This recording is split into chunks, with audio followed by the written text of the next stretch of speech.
E aí, pessoal que está ouvindo o BTcast no YouTube, tudo bem com vocês? Eu percebi que tem uma galera que gosta de ouvir o BTcast aqui no YouTube.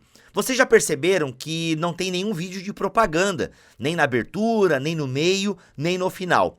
Por quê? Para tornar a sua experiência mais legal em ouvir o BTcast, nós desativamos a monetização desse vídeo. O que isso quer dizer? Que a gente não ganha nenhum centavo por você estar consumindo este ótimo material, este ótimo produto, este ótimo podcast. Nós desabilitamos a monetização deste vídeo no YouTube para que a sua experiência em aprender mais Bíblia, teologia, seja completa, sem interrupções. Agora, eu queria pedir um favor para vocês. Se vocês gostam do nosso trabalho e querem nos ajudar, você pode mandar uma oferta única. Nós temos a chave Pix, ela está aqui na descrição deste podcast, mas se você não quiser olhar a descrição, podcast@bibotalk.com. Pode nos mandar uma oferta aí via chave Pix. Ou se você quiser se tornar um mantenedor mensalmente, nos ajudando a manter esse ministério, você pode mandar um e-mail para mantenedores@bibotalk.com. O e-mail também está aqui na descrição deste podcast. Vai lá, curta o programa, porque eu tenho certeza que ele vai abençoar a sua vida.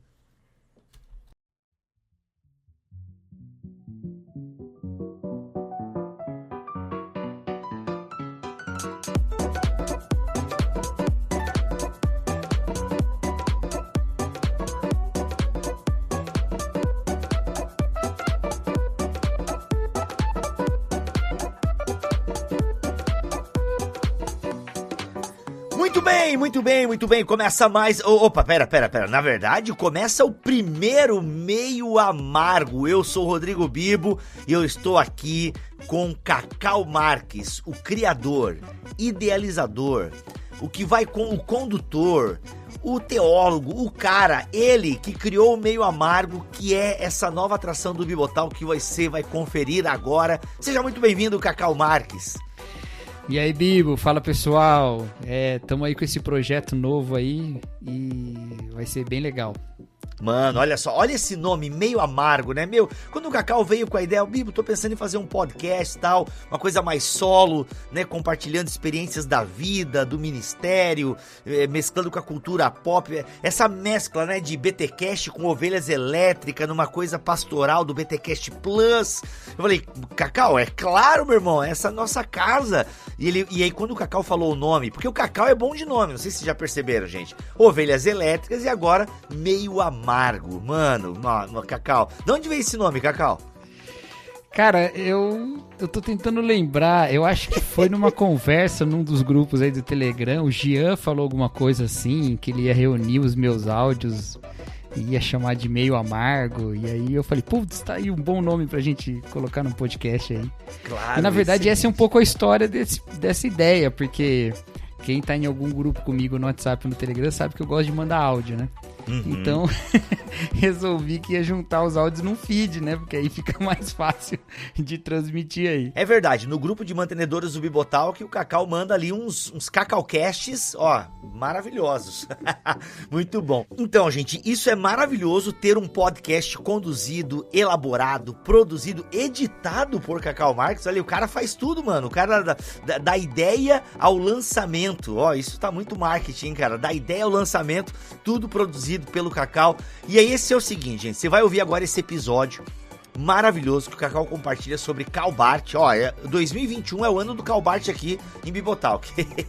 E você vai conferir o que a gente vai trazer para vocês agora com o Meio Amargo. Lembrando que este primeiro episódio piloto, ele está aberto para todo mundo. Todos vocês vão poder ouvir este episódio. Já o segundo episódio do Meio Amargo será exclusividade dos mantenedores do Bibotalk. Então, sempre na primeira semana de cada mês,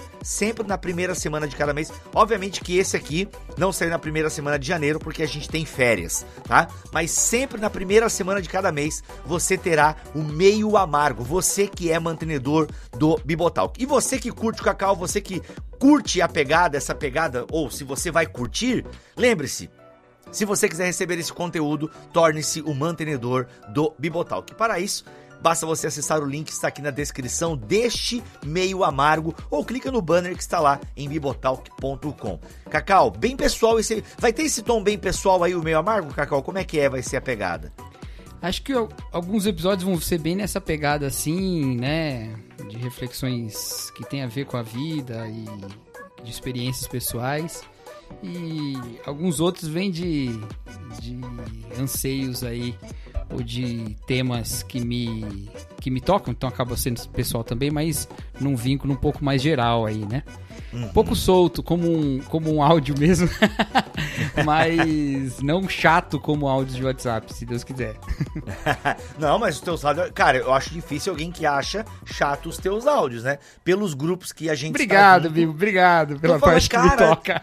Mano, alguém tem que comentar aí, galera, nas redes sociais e tal, porque, mano, quando você manda... A galera pede, Cacau, manda áudio aí. Pelo menos nos grupos que eu participo e você tá junto, quando você manda áudio, a galera curte, mano.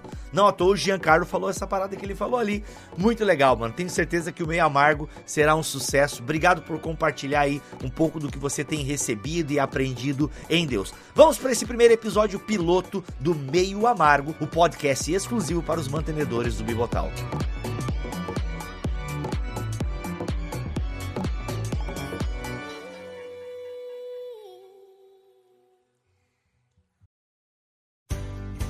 Olá, eu sou Cacau Marques e você está ouvindo o Meio Amargo.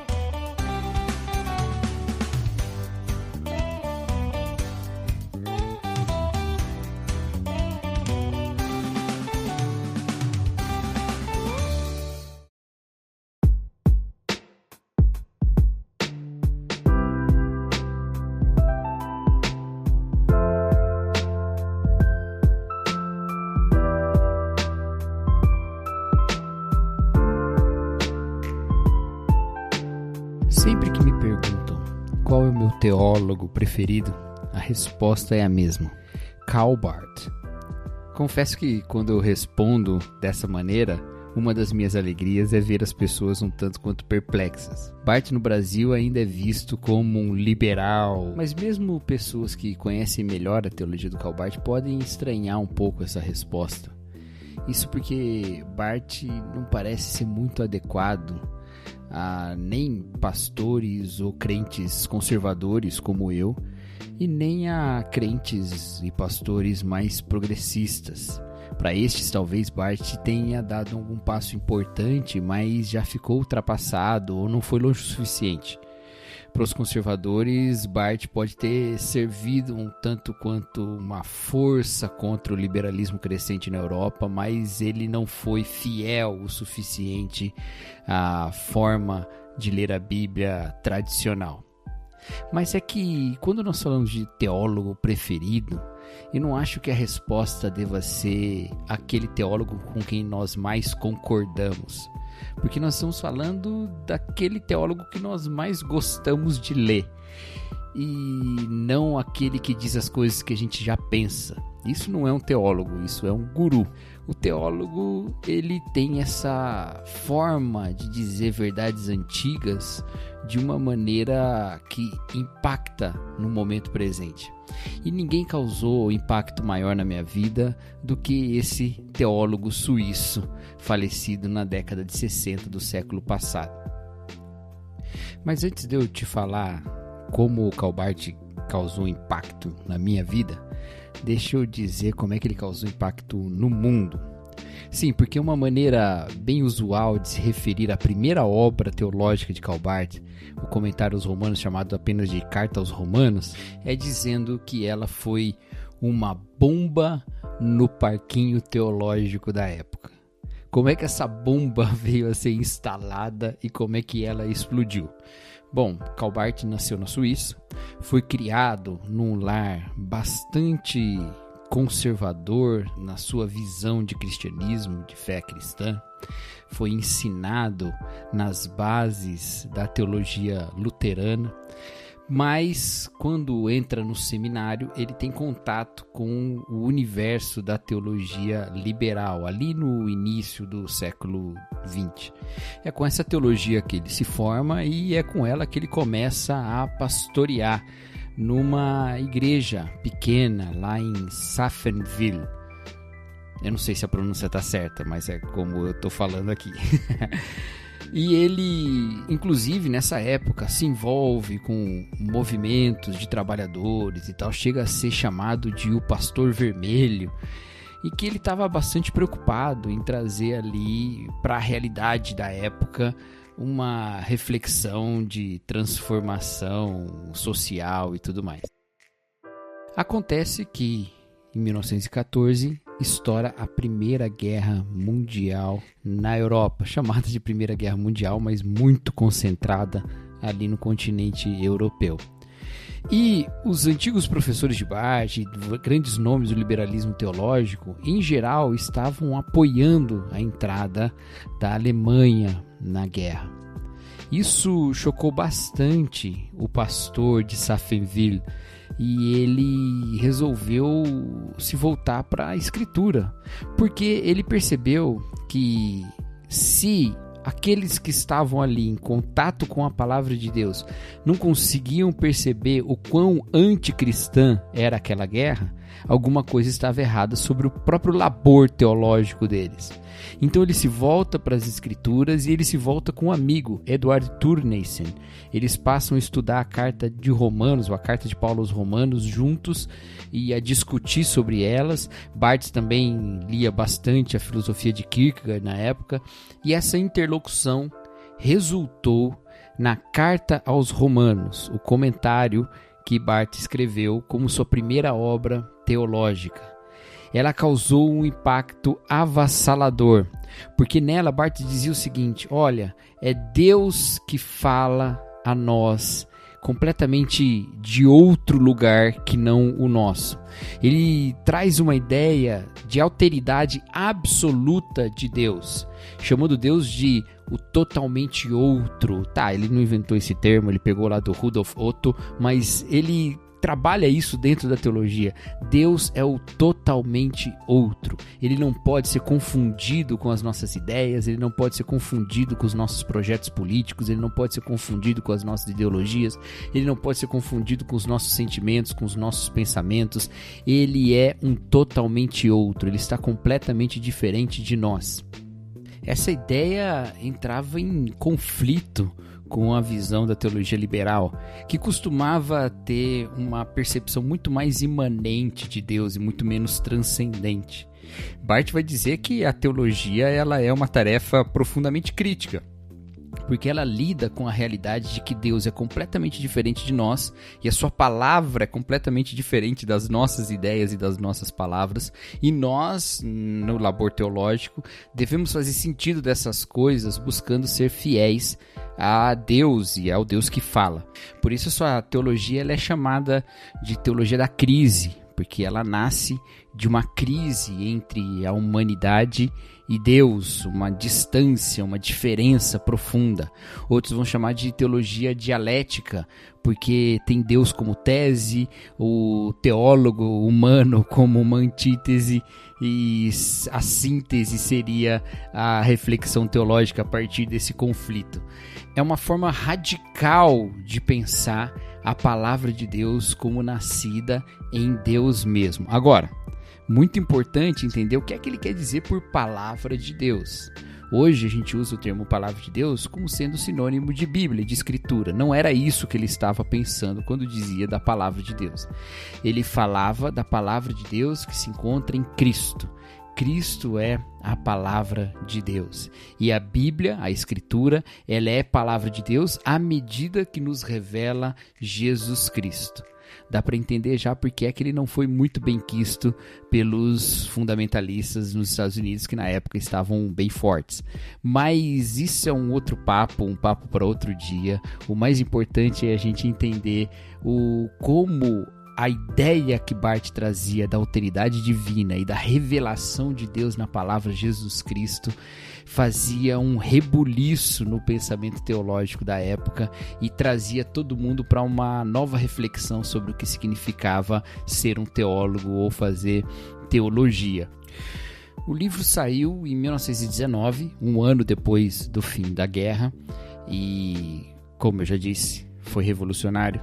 Todo mundo queria ler, todo mundo queria saber. Ele teve uma carreira meteórica de destaque no mundo teológico. Ele começou a ser convidado para dar palestras e para dar aulas e assumir cadeiras em seminários importantes.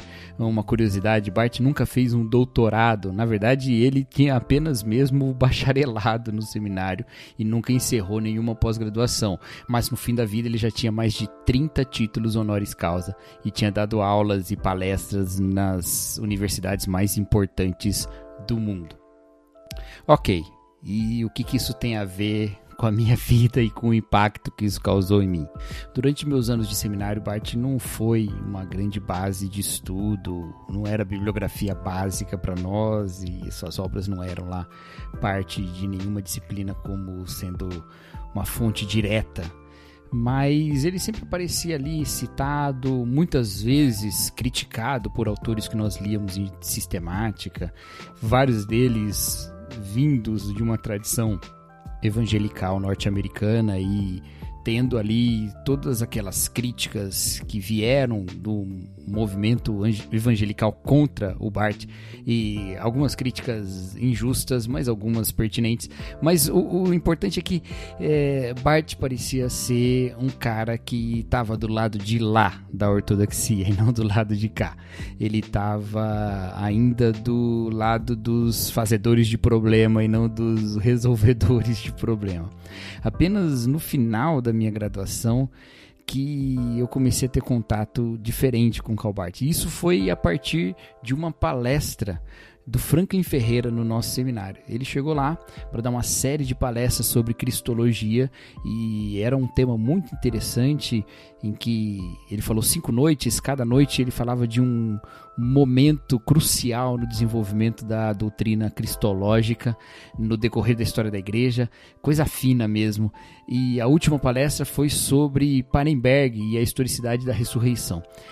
Mas antes de falar do Pannenberg, ele fez uma longa introdução sobre Karl Barth, e é claro, né, pela dependência que Pannenberg tem, inclusive, da própria teologia de Barth. E eu fiquei encantado com a maneira diferente que ele falava de Barth. Ele não trazia as críticas rasas que eu via nas outras leituras que eu tinha feito. E isso abriu a possibilidade de eu conhecer melhor esse autor que tinha de repente se tornado bastante enigmático para mim. Decidi fazer meu TCC sobre ele, comecei a ler as suas obras, comecei a entender o que ele estava falando e comecei a perceber grandes transformações no meu pensamento em termos de ver iluminadas algumas coisas que me pareciam muito obscuras até aquele momento. E hoje, passados já vários anos dessa época, eu continuo empolgado lendo essas obras, eu continuo descobrindo coisas novas e continuo impactado por elas. Mas esse impacto, ele se manifesta especialmente em 3 áreas da minha vida, ou se manifestou em 3 momentos especiais, de 3 formas especiais em mim.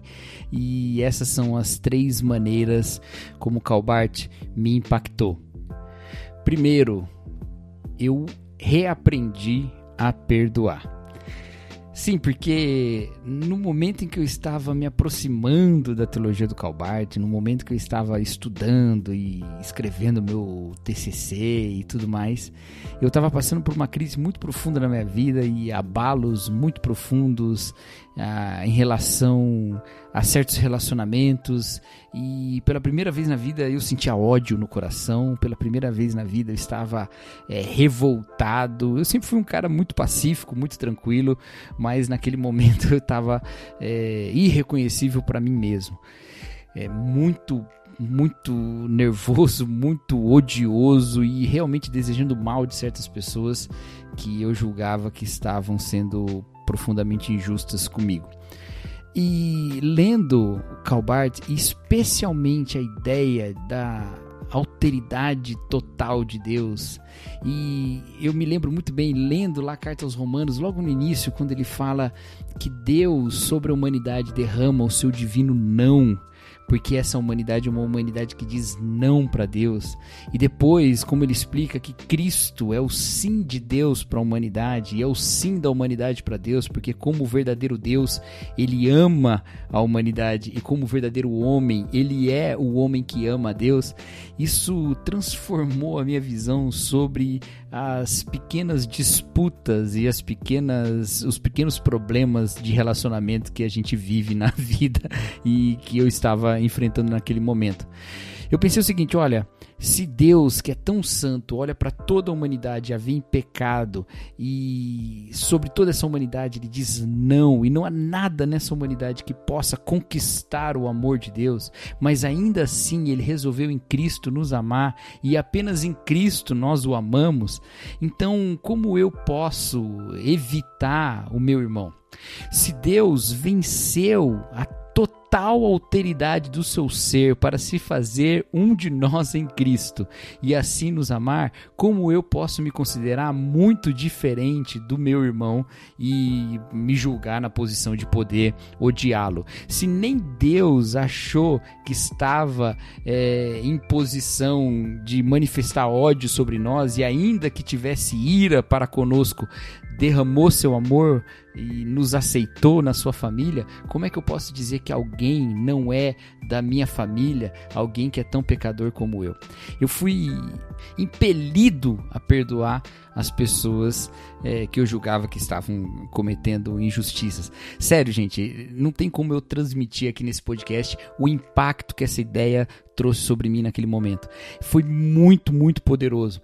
E é óbvio que as coisas não se resolveram no meu coração do dia para a noite, mas eu percebi onde estava o erro e percebi que aquilo não podia continuar daquela maneira. Eu não podia continuar alimentando o ódio no meu coração, eu não podia continuar achando que eu estava numa posição de superioridade em relação aos outros, e não podia considerar sequer que eu tinha direitos sobre o que os outros estavam dizendo, porque na minha relação com Deus eu também não tinha direito. Sabe aquela parábola do credor incompassivo, em que um senhor perdoa um homem, mas esse homem não perdoa uma dívida muito menor que vem depois? Ela se manifestou dentro de linhas teológicas que estavam escritas ali num comentário da carta aos Romanos. Muita gente fala assim, a teologia esfria o crente, e eu entendo por que alguns dizem isso, mas sinceramente, não teve uma experiência teológica mais transformadora da minha vida do que esse encontro com essa realidade que abalou o momento que eu passava naqueles dias. A segunda forma como Bart me impactou foi me fazendo amar mais as Escrituras, o que é bastante contraditório. A crítica que se faz em ambientes mais tradicionais de teologia a respeito de Karl Barth é que ele dizia que a Bíblia continha erros, ele não tomava a Bíblia como palavra de Deus, apenas Jesus era a palavra de Deus, então a Bíblia podia ser um testemunho imperfeito dessa palavra. E essas críticas são um pouco exageradas. Barth, diferente de mim, não era um inerrantista, ele não cria na inerrância das escrituras como eu creio, por exemplo, mas ele sempre tratou as escrituras com muito respeito. Ele nunca tomou um texto bíblico e disse assim, isso aqui não é da Bíblia, ou não dá para encontrar Jesus nisso aqui. Não, ele sempre tratou o texto bíblico como sendo um texto muito próximo do que a gente chama de inspirado, né? E possivelmente era exatamente a forma como ele pensava, mesmo que usasse outras palavras. Tem um comentário dele aos Efésios, na verdade é uma reunião de palestras sobre Efésios que ele deu logo no início da carreira teológica dele, poucos anos depois de ele ter lançado a carta aos Romanos, em que ele discute brevemente a autoria da carta aos Efésios, que naquela época era tida como uma falsa atribuição ao apóstolo Paulo. E ele vai dizendo alguns argumentos de um lado e de outro, e no final ele diz simplesmente assim, olha, a questão é que isso não importa muito, a mensagem continua sendo a mesma mensagem, ela continua sendo a Bíblia, continua sendo esse texto no qual Deus está falando conosco, mas mais importante que isso, esse texto diz que é de Paulo, e eu, portanto, vou ficar com o que o texto está está dizendo. Parece até um certo fideísmo, talvez ele estivesse sendo até inocente demais, tanto para liberais quanto para fundamentalistas, mas ele estava afirmando uma realidade do que o texto dizia. Mas não é por isso que eu passei a amar mais a Bíblia com o que eu aprendi do Karl Barth. Na verdade, eu sempre tive, desde pequenininho, a Bíblia como sendo a palavra de Deus. Aprendi versículos bíblicos, aprendia o que eles significavam na nossa vida, amava as histórias bíblicas contadas pelos meus pais desde pequenininho, e eu tenho um apreço muito grande pela Escritura, sempre tive esse apreço, amava participar de gincanas bíblicas, ia muito bem nelas, em todos os lugares onde elas eram realizadas, mas o mais interessante é que esse meu relacionamento com a Escritura, ele perdia o aspecto do poder. Ele parecia ser um relacionamento de uma certa tarefa. Eu me relacionava com a Bíblia como eu me relacionava com os conteúdos da escola. Eu devo aprendê-los, eu devo saber responder sobre eles, eles devem orientar a forma como eu vivo, inclusive, porque também é o que acontece, né, com o que a gente aprende na escola. Quando a gente aprende lá sobre doenças na aula de ciências, a gente aprende a se prevenir delas. Então o meu vínculo com a Escritura era muito parecido com esse da escola, com a diferença de que a Escritura nunca estaria errada e os conteúdos da escola, talvez um dia ou outro, eles pudessem ser descobertos como falsos e outras verdades virem posteriormente. Mas Barth, ele dizia uma outra coisa sobre a Escritura. Ele falava que aquilo era o testemunho da palavra de Deus, que é Cristo. E que na Escritura não acontecia apenas uma apreensão intelectual daquelas palavras, mas acontecia um milagre do encontro com Jesus. Isso foi visto muitas vezes como uma falta de compromisso com o texto escrito. Muita gente criticou Barth dizendo assim, olha, esse negócio de encontrar Cristo nas Escrituras diz para nós então que a Bíblia não é a palavra de Deus, ela se torna a palavra de Deus à medida que nós nos encontramos com Cristo. E eu não vou entrar nos méritos dessa argumentação, mas eu vou dizer o que aconteceu na minha vida. Na minha vida, na verdade, foi o contrário. Eu nunca pensei em encontrar Cristo nas Escrituras, eu sempre pensei em aprender sobre Cristo nas Escrituras. Mas lendo Barth, isso me lembrou de que realmente há um encontro real com Jesus Cristo nesse testemunho que a Escritura traz para nós.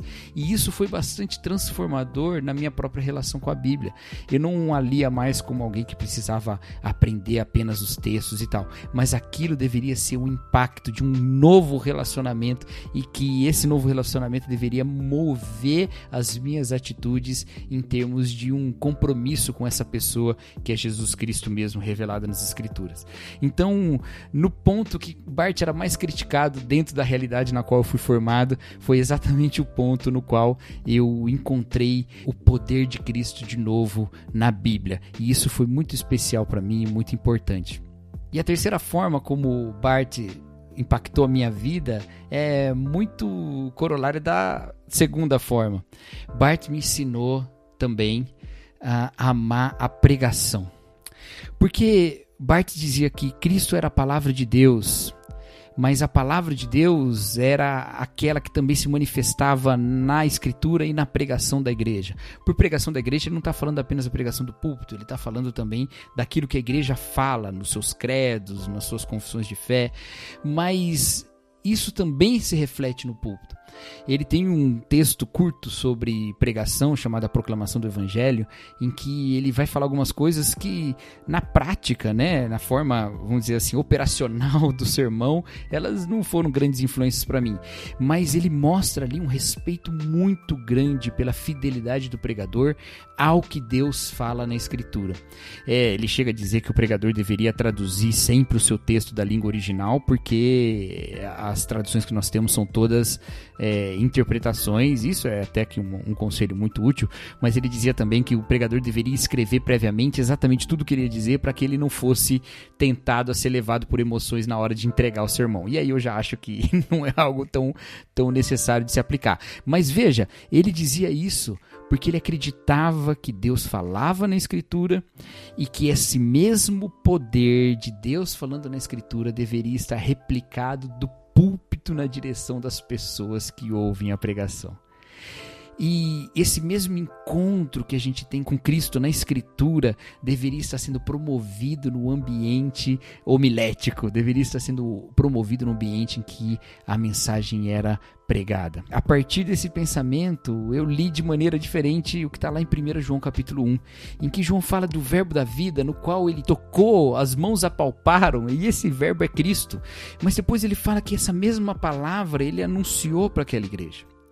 O que me parece que Cristo é a palavra, mas na pregação há um encontro da igreja com o mesmo Cristo. Que na pregação há a oportunidade da congregação tocar o Cristo que João, Pedro, Tiago, André tocaram lá atrás, e Tomé, obviamente, no final. Mas que isso era o que a pregação promovia no momento do culto. E isso é maravilhoso, é empolgante como pastor pensar que nós temos essa tarefa de promover o encontro novamente de pessoas com Jesus no momento da pregação. E isso é profundamente humilhante, inclusive, porque nós mesmos precisamos entender o tamanho dessa tarefa e como somos indignos dela, mas é empolgante pensar que o Senhor nos escolheu para isso. E por isso, especialmente por essas três coisas, eu sou muito grato a Deus pela vida e pela obra de Karl Barth. Esse foi o Meio Amargo, espero que você tenha gostado e que Deus te abençoe.